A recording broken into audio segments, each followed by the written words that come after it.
I can't trust Obama. I have read about him, and he's an Arab. He is not. No? No, ma'am. He's a decent family man, citizen that I just happen to have disagreements with on fundamental issues, and that's what this campaign is all about. He's not. Thank you. I mean, this is Dr. Frankenstein being attacked by the monster that he created. For sure. What did you think about this moment at that time? Take me in the room where this is all happening in 2008. Again, this is your interpretation at that time. Yeah, at that time, I was always a pessimistic Patty on campaigns, just as I am about the future of Trump.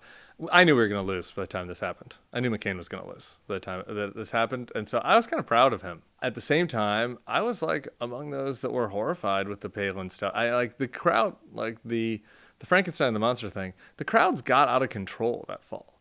Like, it was untenable. That lady was not an outlier, you know? Yeah, and totally. do you take him out of his element? He wasn't good at speeches, right? So, like, how do you manage this? Can you control the questioning better? Yeah. You know, like, all of that was happening. And it ends, he doesn't let Palin speak at the concession speech, right? To me, that was actually the most moving thing, more than that moment, was he goes out to give a concession speech and talks about how he's rooting for Obama and how he wants Obama to win, and some in the crowd start booing. Yeah. At the concession speech, and he's like telling them no, you know, tamping them down, and he's trying to control this thing. And then Palin wants to go out there, and obviously she would do the opposite, and so they didn't let her. For me, it's a moment where I'm seeing this, and every kind of brown person that I know that saw this moment was, oh, America is accepting the premise that brown people are terrorists. I would be more generous to McCain on this. So, in part, man, But that's you just do, a- but that's you a do nice this way of saying you do that. this stuff live, like, you know, he's Yeah. in this moment, like he's freelancing, man. I don't know.